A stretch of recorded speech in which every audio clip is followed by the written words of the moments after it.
Halo sahabat Selka, kita kali ini mau bikin video segmen FYI. Jadi dimana for your information, kita kali ini cara memilih PKAC yang tepat untuk ruangan Anda. Tapi sebelum lebih detail mengenai si FYI ini, jangan lupa pada like, subscribe, komen, nyalain lonceng buat dapat update terbaru dari Selka.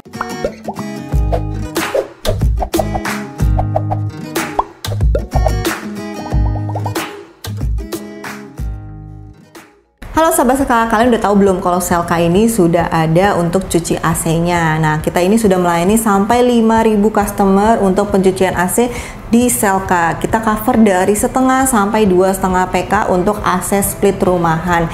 Jadi kalau kalian yang lagi nyari cuci AC, boleh banget ke Selka untuk bisa dapetin promo-promo dan hadiah-hadiahnya juga ya dari pencucian AC. Kita kalau misalkan cuci di Selka itu mendapatkan adalah pengharum ruangan. Jadi kalau kalian habis cuci AC, otomatis nanti teknisi dari Selka akan menggantungkan untuk si pengharum ruangan. Nah, untuk pencucian AC ada garansinya nggak? Ada. Garansinya adalah 14 hari dari selesai pencucian. Itu garansinya mengcover apa? Hanya mengcover jika terjadi kebocoran air yang terjadi jika saat pencucian ada di indoor atau di outdoor. Kalau sampai ke freon itu tidak di cover karena kita tidak mengotak-atik itu, karena memang pada dasarnya sudah diinfokan bahwa kita akan melakukan pengecekan PSI freon di pertama kali supaya tahu apakah memang freon AC kalian itu berkurang atau tidak. Nah, untuk memilih PKAC yang tepat untuk ruangan Anda, kalian itu dimana tadi harus tahu dulu mengenai si PK-nya. Jadi PK itu kan adalah horsepower untuk ruangan sesuai dengan kapasitas ruangannya. Jadi jangan main asal beli walaupun ruangannya kelihatannya kecil, kelihatannya besar. Nah, yang pertama adalah ukur luas ruangannya. Jadi kalian harus benar-benar ukur dari kiri kanan, jadi lebar, panjang sampai tinggi plafon itu sangat-sangat mempengaruhi. Apalagi di dalam ruangan itu misalkan ada lekukan lagi kayak kamar utama, ada wardrobe-nya, itu juga kurang lebih harus dihitung. Kenapa? Karena wardrobe-nya kalau kalian nggak pakai pintu lagi benar-benar terbuka, itu juga harus kalian perhitungkan angin yang keluar ke arah wardrobe-nya. Apakah sampai, apakah mencukupi, atau misalkan malah nggak masuk anginnya sama sekali. Itu bener-bener bisa bikin ruangan kalian tuh kayak nanti nggak dingin, atau nanti over capacity, atau malah nanti penempatannya juga kurang. Salah itu harus kalian cari tahu. Jadi ukur luas ruangannya, lebar kali panjang sampai ke ceilingnya, karena bener-bener beda ceiling 5 cm 50 cm gitu ya. Jadi kayak 2 meter 3 meter itu sangat mempengaruhi sampai ke totally ruangannya. Nah, yang nomor 2 adalah menggunakan kalkulator PK, dimana kalian itu kan tadi sudah mengukur lebar, panjang kali tingginya. Nah, itu tinggal kalian hitung, masukin ke kalkulator PK, kalkulator Selka. Itu ada di websitenya www.selka.id. Tinggal kalian pilih PK kalkulator, masukin. Kalau misalkan ceiling kalian standar masih 3 meter atau di bawah 3 meter, itu nggak boleh, nggak perlu pakai advance mode-nya kita yang di aplikasi. Jadi kalian tinggal langsung aja PK-nya. Lebar kali panjangnya 3 kali 3 berarti 9 meter persegi. Itu tinggal kalian tarik sampai ke 9 meter persegi. Itu akan keluar tuh pakai PK-nya berapa, setengah sampai 3/4 PK. Tapi kalau misalkan kalian ada beda di ceilingnya, jadi advance mode-nya di on supaya ada pilihan untuk ceilingnya jadi 4 meter, lebarnya tadi jadinya 9 meter persegi. Itu akan lumayan membantu merubah kapasitas ruangan kalian jadi naik PK-nya mungkin 3/4 sampai 1 PK ya. Nah, yang ketiga, pertimbangkan faktor tambahan. Apa sih faktor tambahannya? Contohnya, kalau yang kalian dimana rumahnya misalkan 2 lantai, terus lantai 1, lantai 2 ruangannya sama, terus yang mau dipakai AC lantai 2, ternyata itu kan di lantai 2 kan pasti udaranya, hawanya akan lebih panas daripada lantai 1 kalau lagi siang. Kenapa? Karena langsung benar-benar kena sinar matahari. Itu penting banget dihitung. Jadi harusnya ruangannya sama-sama pakai setengah PK.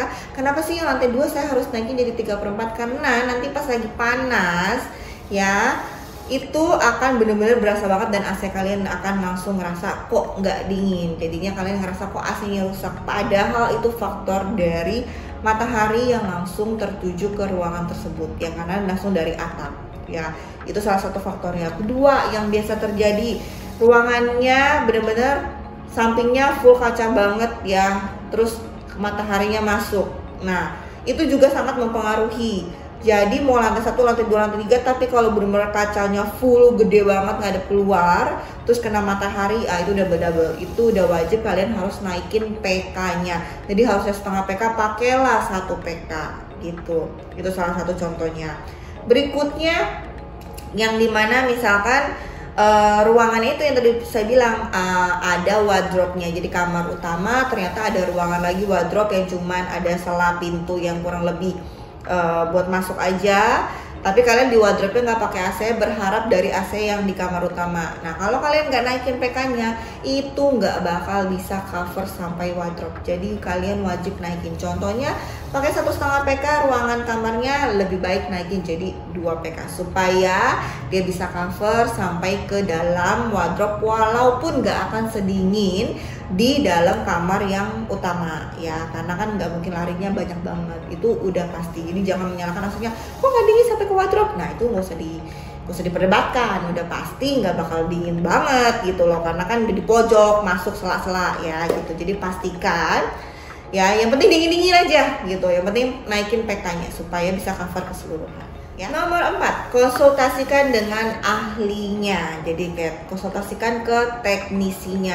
Jadi apalagi kalau kalian yang lagi bangun rumah dari nol terus nggak tahu mau pakai kapasitas PK-nya berapa, itu jangan pada so tahu. Jadi mendingan tanya atau misalkan panggil lah tokonya atau teknisinya, tolong dong disurvei, dicek ini ruangan ini pakai berapa, ini ruangan pakai berapa, harus apa berapa. Itu semua bisa ditanya supaya kalian pertama PK-nya tepat, sirkulasinya bagus, ventilasinya bagus, dinginnya bagus, tidak over capacity dan juga tidak kekurangan. Jadinya daripada kalian yang awam-awam pakai AC terus nebak-nebak, terus teknisi udah sarankan pas pemasangan kalian udah keburu beli, ternyata salah, kan rugi ya. Jadi lebih baik kalau nggak lagi bangun rumah atau cuma lagi pengen ganti AC satu tapi kayaknya kemarin kurang dan segala macam, boleh banget tuh tanya yang survei gitu. Biaya survei juga nggak seberapa, daripada kalian rugi 2 kali.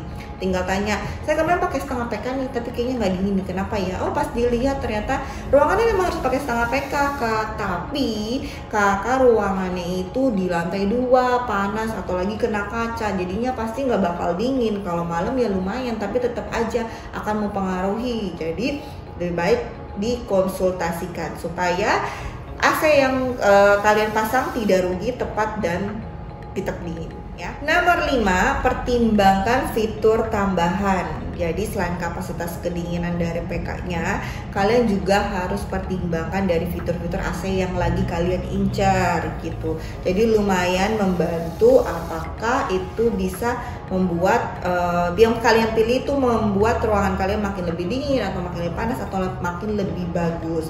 Contohnya fitur-fitur yang kalian butuhin, misalkan ada filtrasi udara. Jadi yang sekarang kan AC canggih-canggih nih, udah ada yang sama tambahan seperti air purifier, jadi yang kayak nano hiji, terus atau ada plasma cluster, lagi ada fitur-fitur pokoknya HEPA filter udara misalnya untuk dapat ilangin bau, bakteri dan ngeluarin udara yang lebih bagus lagi. Itu boleh banget kalian jadi salah satu pilihan juga. Terus juga yang dimana sekarang makin canggih, dia itu udah bisa cuci AC sendiri, yang membersihkan AC sendiri. Nah itu juga boleh banget dipertimbangkan ya. Nah yang keenam adalah evaluasi anggaran Anda. Jadi sebelum kalian menentukan mau AC yang mana, boleh banget loh itu cari-cari. Itu banyak banget sekarang merek AC, tipe AC, sampai 1 merek aja banyak tipenya. Jadi dipastikan yang kalian cari itu sesuai kebutuhan kalian supaya kalian nggak boncos. Jadi contohnya misalkan ruangannya ternyata dipakai 24 jam cuma ruangan kerja, apalagi buat pakai orang, ya oke lah pakai yang standar-standar aja gitu. Tapi kalau buat pakai sendiri suka dingin, terus nggak mau hemat listrik ya kan, terus pakai buat di kamar dan ruangan tertutup, boleh banget beli, cari yang inverter. Jadi kalian tuh kalau nggak mau pusing tuh tinggal ke website Selka, itu bisa kalian cek semua dari semua brand, semua tipe, sampai PK-nya, harganya, speknya, made in-nya. Kalau nggak ngerti bisa tanya, bisa chat, itu apalagi itu semua sebenarnya lengkap sih kalian. Nah itu adalah gimana kalian menurut kita, yang dimana bakal bisa bikin kalian tuh menentukan PK yang tepat buat ruangan kalian. Jadi kalau kalian memang suka sama FVI ini, jangan lupa pada like, subscribe, komen, dan nyalain lonceng buat dapat update video terbaru dari Selka. Kita ketemu lagi di video selanjutnya. See you, bye bye.